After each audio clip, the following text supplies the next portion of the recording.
Emma, I just got a call from my mom. She wanted to come over. I'm at work right now. You work from home so you can go, right? Can you check on her? Even if I work from home, I still have to do my work, right? It's not like I have a lot of free time. Could you tell her once in a while that she puts me in a difficult position when she calls me so often? She's calling you because she needs your help. But that doesn't mean she can call me on everything. What the hell does she want this time? She didn't tell me what it was about. Can you ask her what she wants? The reasons why your mother has called me before were for changing light bulbs, cleaning the bathtub, or pulling weeds in the garden. All the things I didn't have to do right away.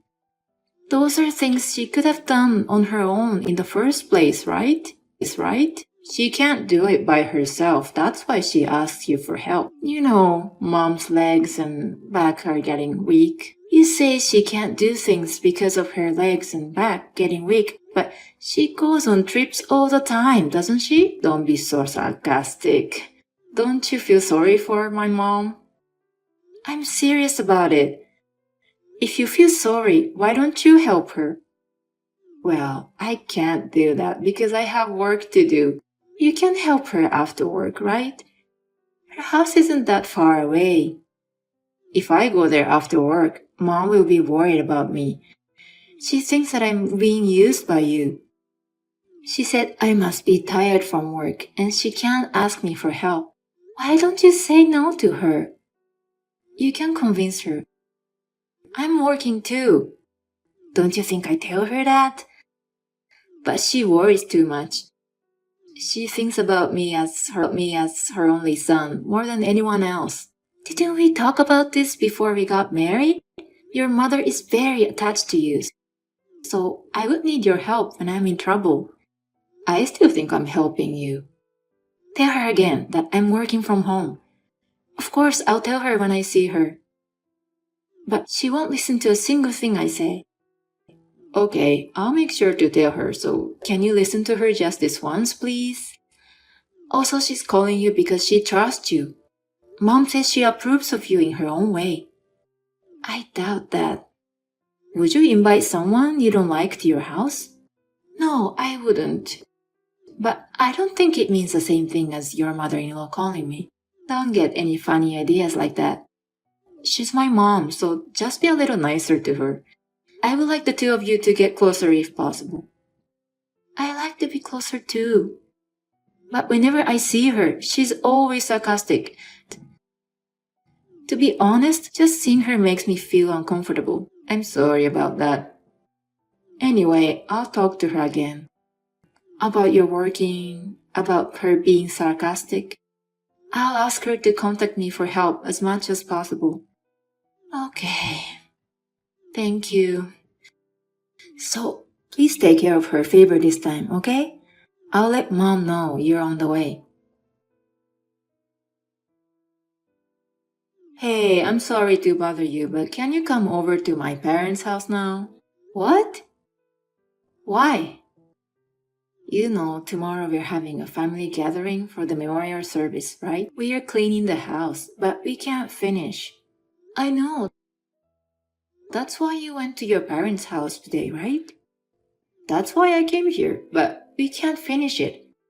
Please give me a hand, will you? Are you serious? I have a broken bone. And it's your mother-in-law who made me like this. She apologized for that. And she didn't do it on purpose. It seemed intentional to me. I was up on the stepladder cleaning the warehouse. Why would she bump into me? She said she got dizzy. I think it's terrible that you talk like that. I have a cast on one arm. And you still want me to help you clean up? You can use your other hand, right? Mom says you can do it with one hand. She says she used to carry me around as a baby and do the housework.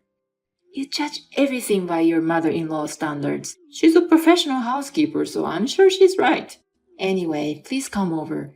We're the head family, and I'm the eldest and only son. You need to help me with this.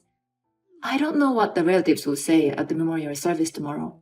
Even if I go, I can only do simple things. That's fine. I'm begging you.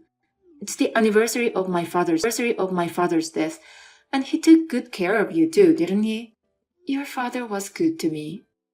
He was kind to me too. So please come for him. I want to have a memorial service with everybody. Okay. But really, I can only do simple things, okay? Yeah, that's totally fine. Well, you better hurry up and get here right now.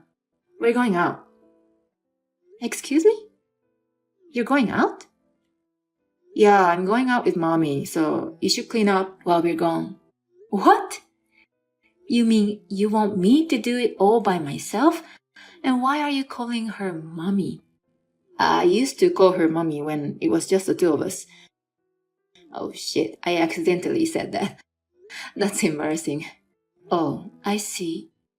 But isn't it weird that I'm the only one cleaning up? You call me because you two couldn't clean up by yourselves, right? You see, I'm not very good. Mom's legs and backs are getting weak. We'll both get snacks and whatever else we need for tomorrow. Call me when you're done. Okay, I got it. I'll be waiting for you. Mom is a little upset, so come here quick. Matt, I need to talk to you. What is it? We're about to have dinner, so make it quick. Dinner? We've come all the way out here, so Mom said we should eat dinner. I see. So you two are having fun while you made me clean up?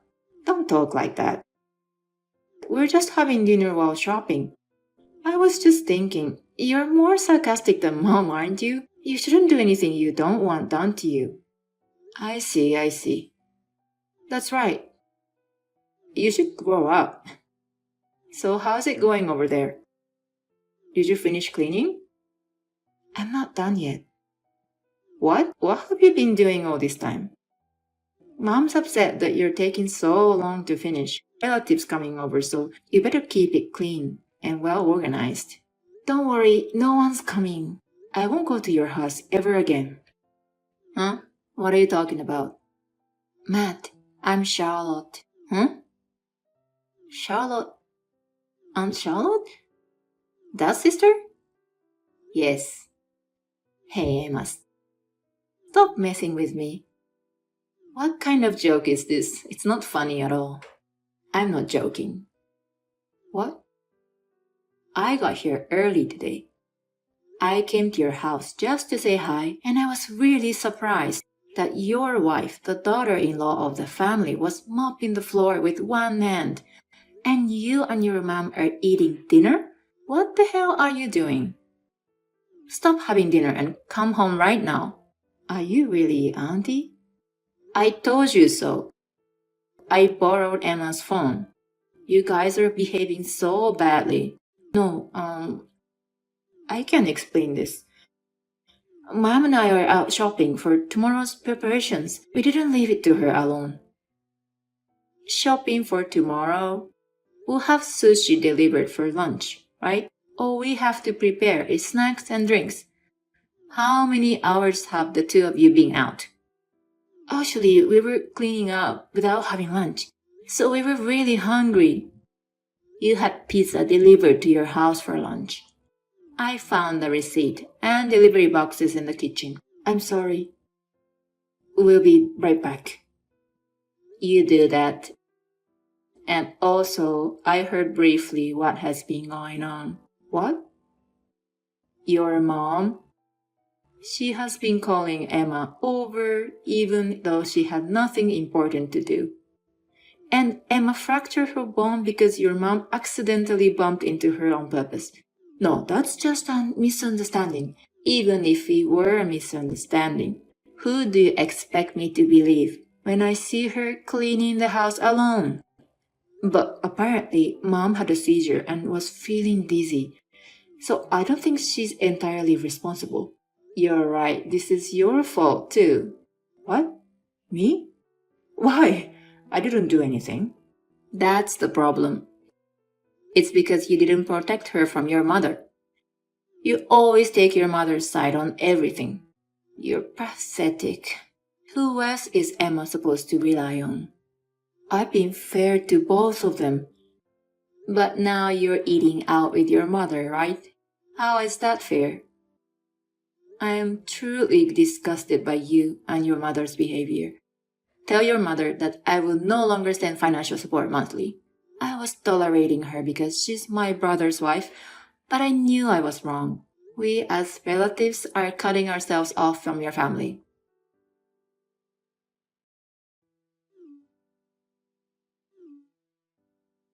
Emma, please pick up the phone. I'll make it up to you, please. And I want you to come home. I have nothing to talk to you about.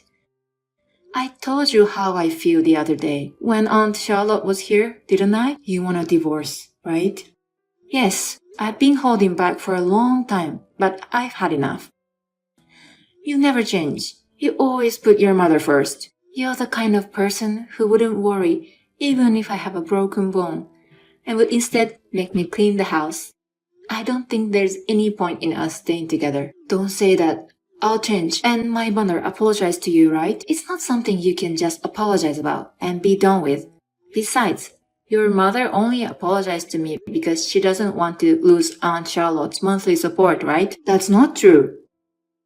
I'm really sorry. She also admitted to breaking your arm, right? She said she bumped into the stepladder on purpose. What did you think when you heard that? I thought it was a terrible thing. But I think it's great that she admitted she did something wrong. I'm sure Mom regrets what she has done. If someone I care about were intentionally injured by my own family, I would not be able to forgive them. I haven't forgiven Mom either, but I wanted you to know that she's sorry. I can't get that you are still worried about your mom, even after all this time, so I'm divorcing you. I won't change my mind, so give it up. I'll change from now on. You don't look like you're changed at all. It seems like you're still taking your mother's side. I'm the only family Mom is left with. All this time, the only person I could turn to about my mother-in-law was you, Matt. And yet you have been neglecting me for a long time and have done nothing for me. You made me clean the house while my arm was broken.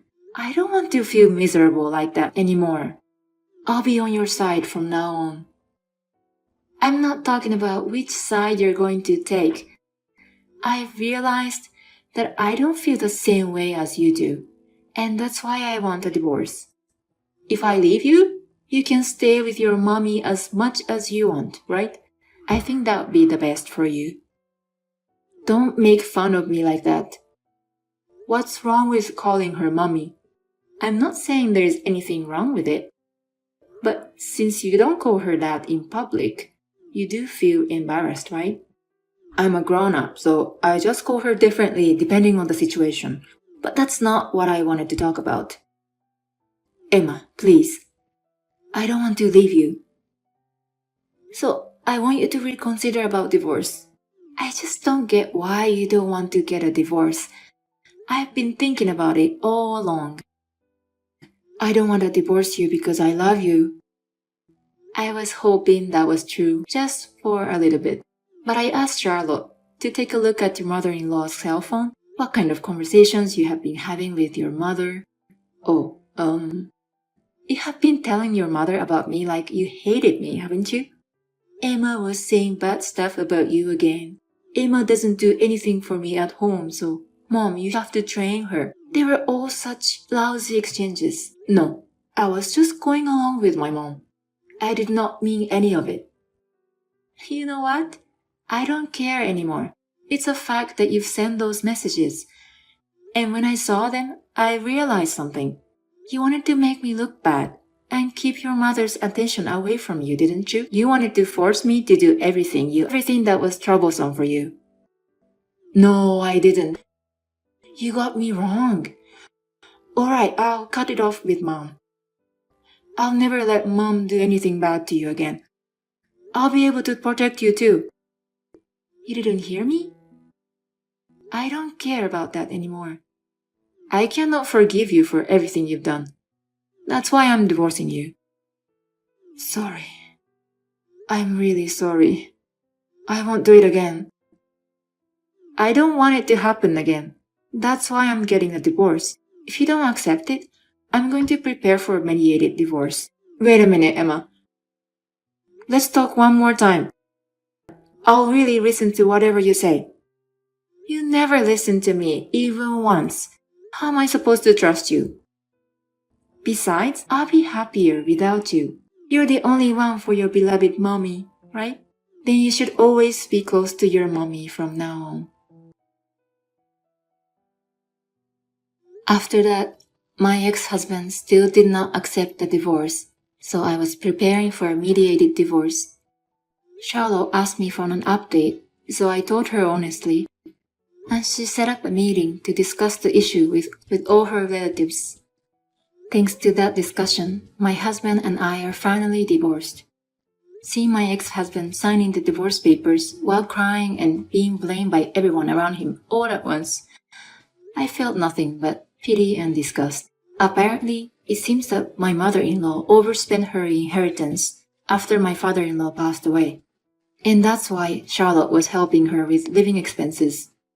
She was crying a lot in front of her relatives, saying she couldn't live without that assistance.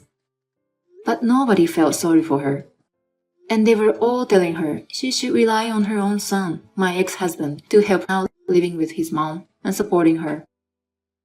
His mom spends a lot of money and does very little housework, so he's having a hard time. I think he deserves it, considering that he used me as a substitute for her. In a way, my ex-husband may be a victim of his mom's poisoning. But it is no longer my business anymore. I'm sure my husband will run out of patience sooner or later, and there will be some sort of trouble, eventually. Even so, my mother-in-law will never let go of my ex-husband again. I hope that the two of them spend the rest of their lives together. On the other hand, I moved to an apartment for singles with Charlotte's reference. The building is new, but I got a very cheap rent because she knows the owner.